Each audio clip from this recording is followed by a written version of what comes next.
Years ago, I was listening to this song by Lorraine Daigle, You Say. And as I listened to it, it made me think about the truth of the fact that so many of us have voices in our head. Those voices that tell us we are not enough. Is that you? Have you ever thought, I'm not enough? I'm not good enough? Well, we live in a world that makes us compare ourselves to everyone else. And not everybody has that where there's voices in their head. There's those awesome, confident people walking around and they don't have that problem. But for me at that time, I had that problem. I had voices in my head that were telling me I'm not enough. And I wanted to sing it at church. I heard it on the radio and I didn't get a chance to do that because it's about 4 or 5 years ago. And then later on, I thought, oh, I never did sing that song by Lorraine Daigle, You Say. And but then at that point, things had kind of changed. And, I felt powerful. Things were going well. And I didn't allow myself to go there. It's like positive thinking or, keeping your focus on what's working or whatever. But then lately I started to have that problem again. I started thinking, I should sing that song. And it really spoke to me. And my husband is a worship leader, right, Jeff? Yep, that's me. He's a worship leader. And it happens that last week he brought me that and he said, Hey, I want you to sing this with the praise team.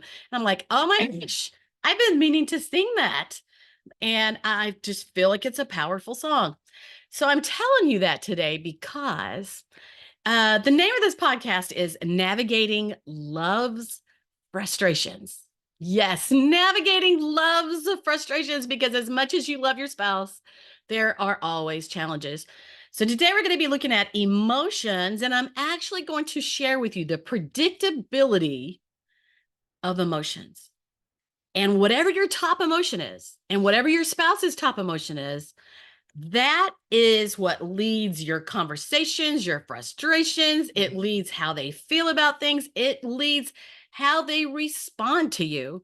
So it's a really important podcast, and I hope that you stay with me today as we share about that. Well, one of the first things I think about is that there is one thing in marriage that makes or breaks marriages, and that is emotions. When I think about emotions, I think about love. Can you hear the birds? I think about love, compassion, caring, and friendship. And that is what we all want to have.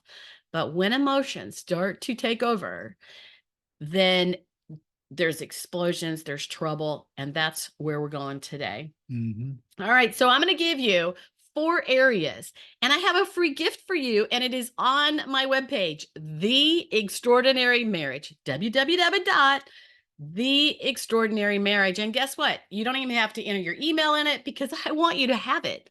And it is 25 tips to keep your mind in the right place in order to have your best marriage. 25 tips. It's brand new. PDF. All you have to do is download it, and it's on my front page of The Extraordinary Marriage. All right, here's the 4 things that we're going to look at today. And these 4 things are the first of 25 that are on that sheet that I'm offering you. Number 1, you must recognize why you're overwhelmed. You must recognize why you're overwhelmed. And then the second thing is identify the triggers that are causing that overwhelm. And then renew your energy. Remember to take time and stop and renew. And then the 4th thing is going to be learn to smile. Did you know that some people don't know how to smile? They don't smile very often. It's not really personal, but sometimes you feel like it is when they don't smile at you very often. But learn to smile. I remember when my kids were little and they would be upset, or maybe they were pouting about something, and I would say, Hey, and I'd say, look at me. Let's have a face off. And I would look at them in the eyes, and I would look at them, and I would smile until they smiled. And yes, they did. And once they grinned, or once they smiled, whatever was bugging them or whatever mood they were in, it just kind of went away, right? It disappears. About a smile. All right. But the first thing we're going to start off with is recognizing what the problem is so that then you can resolve it And then you can reset your marriage. You can reset, you can renew, you can start again. Who's in? All right. So the first thing on recognizing overwhelm, I'm going to give you the 4 personality styles. I'm going to refer to these as D, I, S, and C. And that is 4 different styles. It's what I teach in communication styles, communication secrets for marriage. It's what I teach. So here you go. First, we're going to talk about the D. And what happens with the D is it's very predictable. Their top emotion is, Anger. I figure I should let him talk a little bit, right? Occasionally. It is anger. So, Jeff, what do you think about whenever you think about anger? The boss at work that just loses his temper over the littlest things. All right. I agree with that. Um, Whenever somebody's top emotion is anger, that means when they're tired or whatever the problem is, they're stressed, there's um, just that. Whatever's going on, maybe they don't want to listen to you talk. Whatever's going on, they react with anger. And Mhm. so somebody is shaking their head and you're saying, yes, my spouse is always angry. And you want to try to figure out why they are angry, because when people don't stop to figure out why there is a problem or why they're acting a certain way, Mhm. then you can't possibly resolve it. You can't come together on that. And the honest truth is this. There was a young man that I knew that often would like just blow it all off. And here's what happens when somebody gets mad. It's like, um, it's like steam, and it elevates, and it's more pressure and more pressure and more pressure and more pressure. And then what happens? Explodes. It explodes. So guess where it explodes? Probably on you. Now let All me over the say, spouse. all over the spouse. Let Mhm. me say it's actually not personal, but boy, does it feel personal? Yeah, Absolutely. it feels personal. And so a person whose top emotion is anger. It's like a little kid. I used to talk about my little grandson. Uh, when he was 2 years old, he fell and he skinned his knee.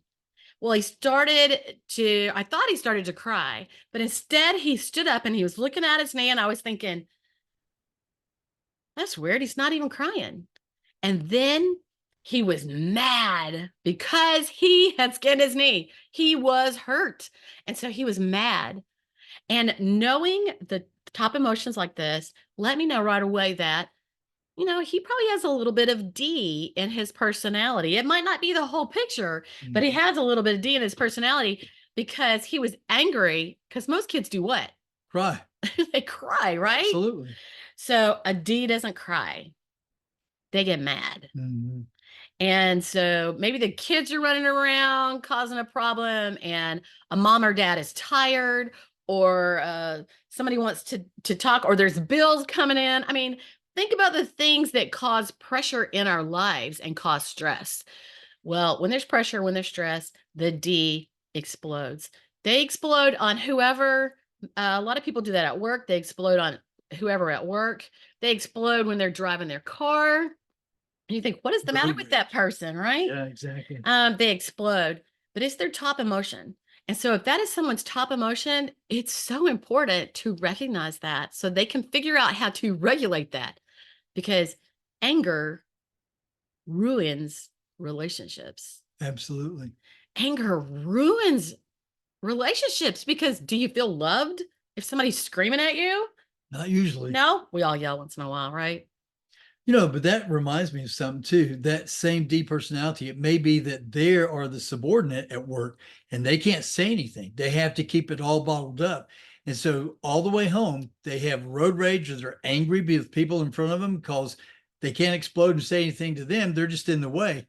And they get home, and those are the guys that come in, they kick the dog and yell at the kids and Yeah. yell at the wife. And then they've got it all blown off their chest. So they're good to go. But Here, I give you a drink of water. Unedited. Here, I'll give him a drink of water. But that's exactly right, of the D personality. All right. And the second one is I. So I want you to write that down. I.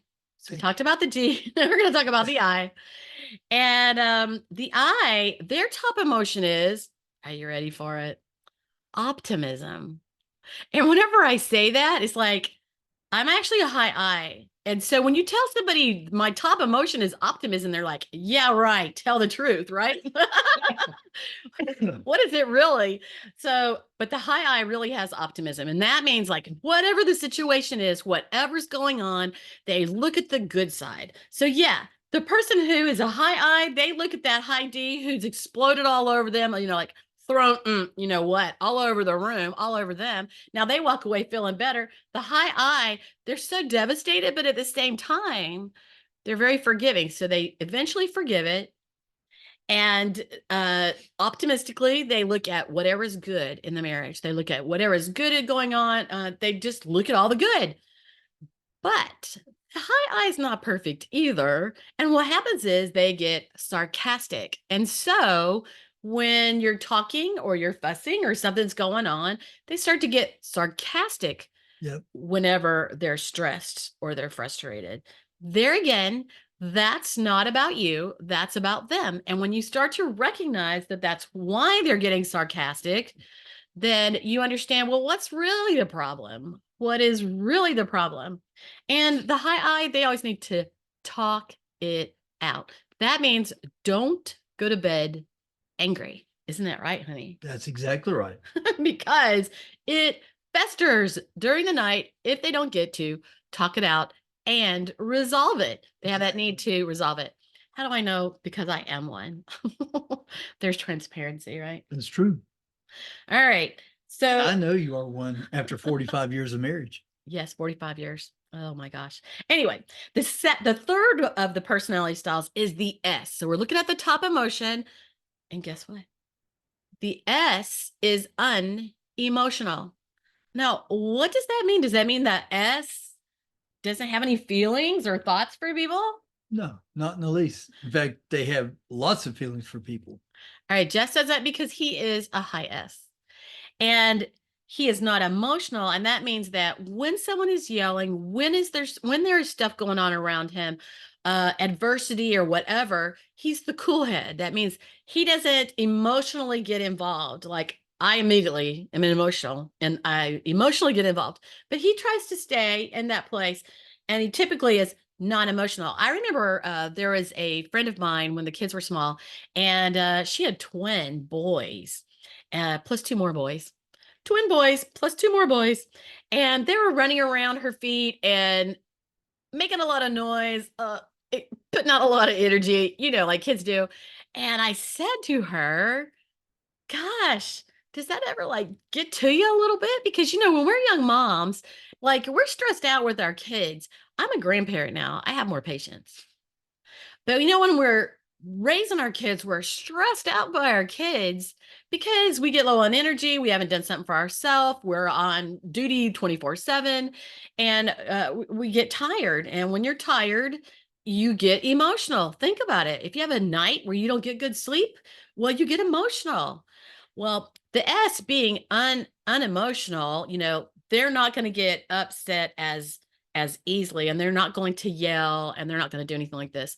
But this mom that I'm describing, she said to me, "No, not really. It doesn't bother me." She goes, and I thought, "Wow." But guess what? That S is stuffing it. That's that true. that S is stuffing it. Like it's that kind of thing where you don't even know that it's bothering you Yeah. until suddenly one day, boom. And however they react then, they break down. Thank goodness you haven't broke down yet. I haven't been pressing his buttons too much. Yeah. So he hasn't broke down. But that S, they are actually the person who wants to do for others. And so they are the style person who is more about you, what they can do for you, than they are about themselves. And that's probably why they're so unemotional, because we are usually defending ourselves, thinking about ourselves. Sure. It's about us. And so that's why we become emotional, right? That's true. All right. Then the fourth one is the C. Remember, we looked at the D, the I, the S, and the C. That spells disc. So the C, their top emotion is, you want to say it? Fear. Fear. Yeah. Now, what does that mean? Do you think they're fearful all the time? Yeah, they have a tendency to look at the negative side of life. Right. They see everything that can go wrong. Right. They see everything that can go wrong. So while the I is being optimistic and seeing the beauty of life, if you're married to a C, they're going, they don't see none of that. And they see everything that's going wrong, every kind of trouble there is. Ooh, that's the half glass thing, isn't it? The half glass. No, they see it empty. Well, I was giving them 50%, but okay. So, there's opposites also. I'm not going to go into that today, but there's opposites in the personality styles, and you can't even understand each other. And that's what causes frustration and strife. So, this C is fearful. And what that fear brings forward is they're critical about everything. Yeah. So, if you are a C, criticizing doesn't help the matter. If you're married to a C and they criticize everything you do, their fear of lack of perfection causes them to be critical of you. Now, do you take that personal? Jeff, would you take it personal? Sure. And no matter what your personality style, if somebody's criticizing you, the D's going to get mad.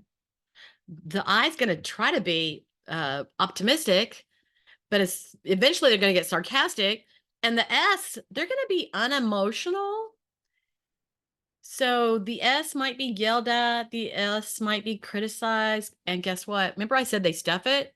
Well, I had a friend one time who's actually, their husband actually had the top emotion of anger. And they were that easygoing S. And,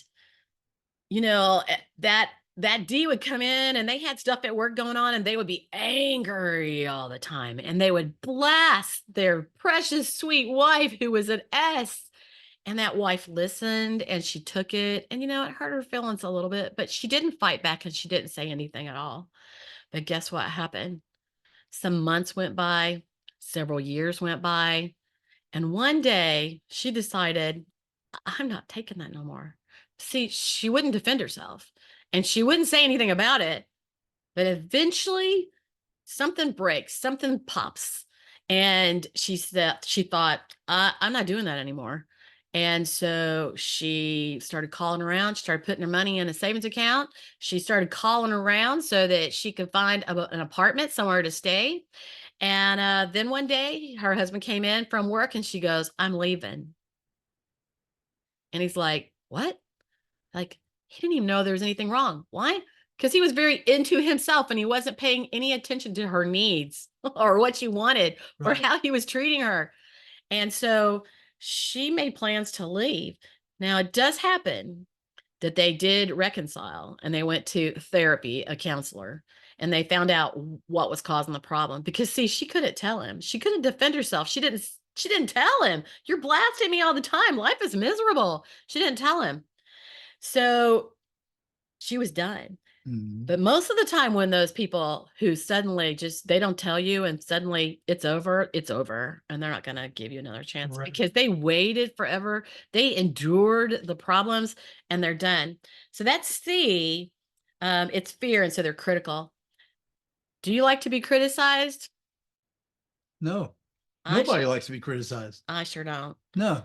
I sure don't. I don't need anybody looking over my shoulder. So that is learning to recognize the top emotion. That is recognizing the top emotion. And when you can recognize your top emotion, that's how you react to everything. And your husband or your spouse's emotion, that's how they react to everything. Now you've got one key that's going to help you figure out how to make your marriage better. Mhm. Again, I say that's what I teach in communication secrets for a marriage. All right, let's go to the second area, and that is identifying the triggers. So we know what the top emotion is. So what triggers us? What triggers us? All right, I'll let you do the first one, Jeff. Well, being overwhelmed by is one. So what are some things that overwhelm us? You're at work, your workload is doubled because of one reason or another. and you're just overwhelmed.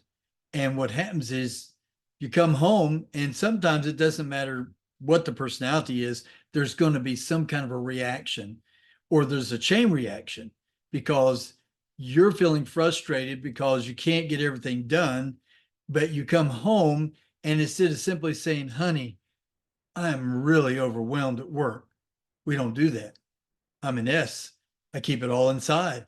I have to live with it. I've got to deal with it. I've got to do it myself. Instead of saying to my loving wife, hey, I'm really feeling overwhelmed. Well, sometimes, first of all, guys don't know how to do that very well. But the other thing is, I'm a man. I'm supposed to be able to deal with this. So That's true. sometimes being overwhelmed is a trigger, and seeing that as the spouse and understanding, then you can simply say, oh, wait a minute, time out. We need to talk about this. There's something going on. All right. So for me, being overwhelmed, like even working on my podcast, trying to get my workshops together, speaking at other podcasts, speaking other places, and all the details. I'm a people person. Did I say that? I'm having to deal with details, and that's stressful. And so, what do? When overwhelmed, I break down. So I don't yell. I usually break down. All right. So how about exhaustion? I can certainly do on that one because we're going to talk about this on the next podcast, the first of the next month. But we've had a lot of overwhelm and exhaustion because we've had some medical challenges and some frustrations.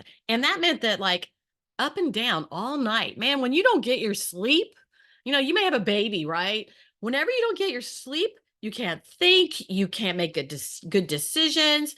Your top emotion comes up, right? That's right. Because you're exhausted. The next one is just simply being frustrated with something. Sometimes we're just up to here because this has happened, that's happened, the kids, the husband, big bills. I mean, there's all kinds of things that cause people frustration. Sure. And in frustration too, it may be just something little. Something little is done, and it sends you over the top because you're already full up to here. And that little thing, it may not be anything big. Normally, you wouldn't even worry about or react to it. I agree with that. So a lot of times it's not that tiny little thing that just caused the reaction, the top emotion. It's all the other stuff. That's right. All the other stuff. Um, Another trigger is being unhappy with yourself. Remember, I started out with that song and I talked about Lorraine Daigle, the song You Say, Voices in My Head. My problem, not his problem. Well, sometimes your problem becomes my problem. Well, and that's the point of this today. Thanks a lot. Yeah. So, yes, voices in our head, like we're unhappy with ourselves. And one of my things in the past was I never liked to speak in front of people, be in front of people. I was a dance teacher. I was in recitals. I was a voice student and I sang and I did all these things in front of people, but I hated being in front of people. And I realized that one day I realized especially as I started wanting to get this message across to you, I had to realize I had to get past myself.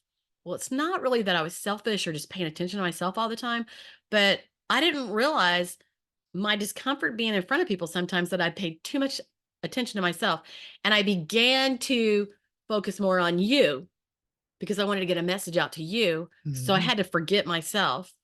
And so sometimes we're unhappy with ourselves, we're focusing too much on ourselves, and we need to focus on what do I need to do to fix this? How do I find a solution for this instead of paying attention to the voices in our head. Like, if I'm not feeling like enough or I'm feeling frustrated, then, maybe I need to go have lunch with a friend. And I just did that a couple of days ago with 3 friends. And it was so empowering, the chit chat and the love for one another. And sometimes we have to figure out what is it that's causing us to be unhappy with ourselves. We feel Mhm. like we're not good enough, or we can't make enough money, or what else makes us feel bad about ourselves? Can you think of something? Well, we get frustrated over different things that are happening in our lives, and we're thinking, why can't I do this? Like, you're trying to fix something, a machine that you've got at the house, or anything, or even at work. You're thinking, okay, I can do this. And then you can't seem to get it done or get it accomplished. And you're trying to figure out, why is it that I can't do this? So I mean, it may not be anything really big, but you're so Yeah. unhappy because you can't get this done, and you know that somebody else is going to have to do it if you don't get it done. And being hard on yourself Doesn't is help. not going to get it done. Nope. Being hard on yourself is not going to help anything. Nope. And so, you have to look around and find what do you need to do to not be so hard on yourself. First of all, you just have to recognize that you're having that problem, right? Right. Another thing that causes triggers is, man, something unfair has happened. Maybe you just crashed your car Mm. because somebody who wasn't paying attention ran into you. I remember when we had a teenager who was actually he was like 18 or 19. He was 19 and he had several challenges in driving. Like he's really super smart. He's one of those A students, who doesn't have to work hard at it. But he ran into a mailbox. He was reaching down to get A a CD. CD in the floorboard and he ran into a brick mailbox. And he's like, oh, that's bad. But then another week, let's see if I can remember it properly. There's three things. And then maybe 2 weeks later, he was at a red light, and I don't believe he ran the red light, but anyway, somebody else maybe ran the red light. Not sure on the stories. Somebody hit him, rolled the our truck because he's driving our truck because he'd already like hit the mailbox 2 weeks before with his. So they rolled the truck, and he happened to be okay, but only a few weeks after that, then he was out on the expressway going a little fast. Everybody does it, right? Anyway, it's like Yeah. going a little faster. That's the way That's to pull it limit. back. Take it. That is speed limit. But he's 19. He's in college, and he had a ticket and Excessive speeding ticket. excessive speeding. But guess what? It wasn't any faster than probably you go and I go and you go. Well, I wasn't defending Just myself. saying. But because he was 19, he ended up having his license taken, and that changed the course of his whole life. I'm not going to go there on that, but it changed the course of his life, and it was unfair. How do we deal with things that are unfair? And honestly, for him, he dealt with that well. But many times we go inside and we're frustrated, or we're angry, or we're critical of everything else. That's right. You see those top emotions? You see those top emotions. Also, something that happens is substance abuse. So triggers substance abuse. You're on drugs and you can't get your drugs. You're drinking the alcohol and you can't take a drink because you're at work, right? Those kind of things also cause triggers in Absolutely. emotions. All right. So the third area is renew your energy. So now we know what's causing the problem. We know what the triggers are. And what do we do about that? All right. So you want to renew your energy. And Jeff, how do you renew energy? What makes you, what revives you? Well, I mean, quite often just starting the day reading God's word and praying, having a relationship with God, um, spending time with my wife, my family, like you said, meeting people or talking to others. Just that energy of talking and relating with each other will renew that energy. But starting my day with the Word of God and starting my day in prayer brings me to the right attitude to face the day with whatever's coming. And I will say that, okay, so he's the S on that again. That's how the S reacts. Also, the S is empowered by and renewed by doing something for somebody else. It's true. They're the only people like that. They're empowered by doing something for somebody else. Why? Because it takes the attention off their own pain or their own frustration.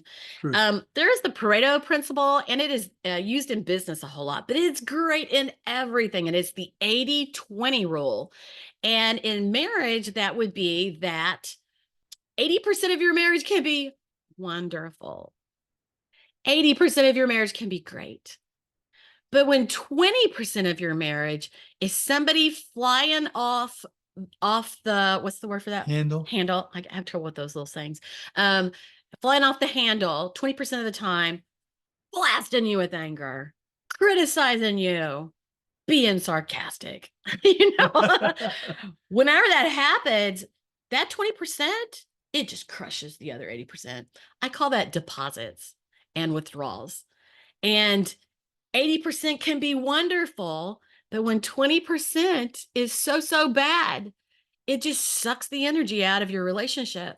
So another way, the way the D renews their energy is a challenge, a run, a good sweat, something that empowers them. They feel powerful. They're accomplishing something. They're accomplishing something. That high I, a lunch date with some girlfriends is renewing. That's very true. Chit chat time, time to talk, laugh, be real with each other. And we did the S with Jeff, and that's helping somebody else or sitting and reading. Like he said, he likes to start the day with God. And that C personality, the one that's critical, they just need some alone time because people kind of bother them. Yeah. People kind of bother them. And really a good C will tell you, I just need some alone time. Because they recognize it. Yeah. Yeah.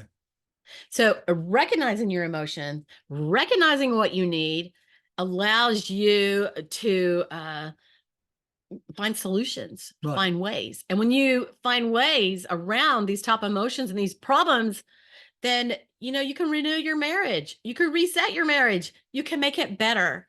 All right. And the fourth one is no, it's like, is after you're recharged, you've done these other things, you're recharged. And guess what? Now you can smile. And Right. just like in the beginning where I said, not everybody smiles. There again, according to those personality styles, I'm not going to go through that part, but some people smile and have joy all the time. Some people have it some of the time, and some people rarely have joy, or at least that's how it appears on their face. Like they just don't have so much joy. And that's because of their personality style. Yeah. What was that preacher said? Said, hey, if you're happy in your heart, put it on your face. Put it on your face. But sometimes people literally face note, something like some that. people really can't do that so much because it's a long story, right? Right. And it comes to understanding those different personality styles. So the fourth one is learning to smile, re-energize so that you can recognize, resolve, and reset your marriage, renew your marriage. I want you to think, what makes you smile? What makes you smile, Jeff? A song. Oh, that's true. Inspirational music. I like to dance. That makes me smile. Oh, that's true. Little kids with funny little things they say and do. That makes me smile. Yeah, it does. What else makes you smile? Oh, spending time with you and that was the right thing to say. I like flowers. I don't know, just different things, but I mean, anytime I start getting down, I just start singing a little song and it automatically picks me up, so those are the things that smile, or seeing a beautiful sunset or a beautiful sunrise. Oh, and that's why we Yeah. love the beach, isn't it? Oh, absolutely. Or even camping at the lake. Sound of water. Yeah, we got a camper this year and we started camping and it's relaxing. I love nature. Yeah. That makes me smile. It's a place where I can refuel. All right. And you've got to refuel, you've got to regenerate if you want to give your best to your spouse and to your family. So, what makes you smile? And what makes your spouse smile? Sometimes you have to study that, look around for it. Don't be reactive. If you're not paying attention, you're only going to be reactive, and reactive is not good. We want to be proactive. Absolutely. We want to figure it out. So, all right. So there is a cost to not recognizing that there is a problem. And that is when somebody has outbursts of anger, sarcasm, it's not your fault. Criticism, it's not your fault, but it is your fault if you don't do what you need to do to figure it out. That's right. So let me say that again. It's not your fault, but it is your fault if you hear this and now you know and you don't do something to figure it out. Because 50% of the marriages end in divorce. That's sad. Sometimes after 20 years, I would wonder, why do people divorce after 20 years? Because somebody was strong and determined and they stayed in that marriage. Somebody was strong and determined and they stayed in that marriage. Otherwise, they wait till their kids grow up. Otherwise, why would you stay? Or do things suddenly get unhappy? I don't know, Sometimes they think it's going to get better. but it's not if you don't address it. There's that optimist, always thinking things are going to get better, That's right? true. So that's what I teach in Communication Secrets for Marriage. And I do workshops on it. There's actually an online course where you can go right in and take that class, or you can email me because you might have questions at Connie at The Extraordinary Marriage. Connie at The Extraordinary Marriage. And remember that I told you I have that gift for you on my page 25 quick tips for a positive attitude. And today, the 4 things that we talked about were the first 4 things on that. And you're thinking, well, those were kind of serious. Why? Because the first 4 things you have to do is recognize if there is a problem, what's causing the problem, what are the triggers, why are we having trouble? And then you could proceed to all those other 25 things, proceed to the other things that are going to help you move into a positive attitude. Because when we have a better mindset, we perform better, we love better, we connect better. But Absolutely. when we're down and out, because somebody in our house is being emotional, being emotional, it takes us down. It sucks the energy out of our relationship. It sucks the life. It sucks the fun That's right. out of life. And I know you don't want to do that. No, listen, friend, you need this PDF. You need to go to that website and download that PDF because listen, if you're feeling overwhelmed, if you're feeling exhausted, you're feeling frustrated, if you're feeling unhappy with yourself, like that Lauren Daigle song says, Mhm. you say that, well, God has another thing for you. Okay. He doesn't want you to be that way. But if you're feeling like everything in life is unfair, it's attacking you where you are, if you're going through substance abuse or your spouse is abusing alcohol or drugs, or sometimes it may be something totally else, totally different. But if you're going through any of those things, you need this PDF. I'm telling you right now, it will begin to make a difference in your life as you begin to practice this. It's just like anything. What is that saying? 21 days to a new habit. Oh, that's true. 21 days to a new So if habit. you want a better marriage, you want to have the extraordinary marriage, go the extra step. And sometimes it may be you, the spouse, who starts that path. There's another great thing that was put out several years ago about 40 days to a better marriage. Mm, And in that 40 days, it's doing little things for your spouse and not expecting what? anything in return. That's exactly right. Do something and don't expect anything back simply because you love that person and you want to grow that marriage to be what it can be. Okay, that's my sermon for today. Go ahead. That was great. So, all right. So, you know what? You might even stop as you finish this today and look up the song "You Say" from Lorraine Daigle, because we do get these voices in our head. Well, next week, and do we give our names? I'm Connie Durham. This is Jeff Durham, my husband. I think not. I think we didn't even do that.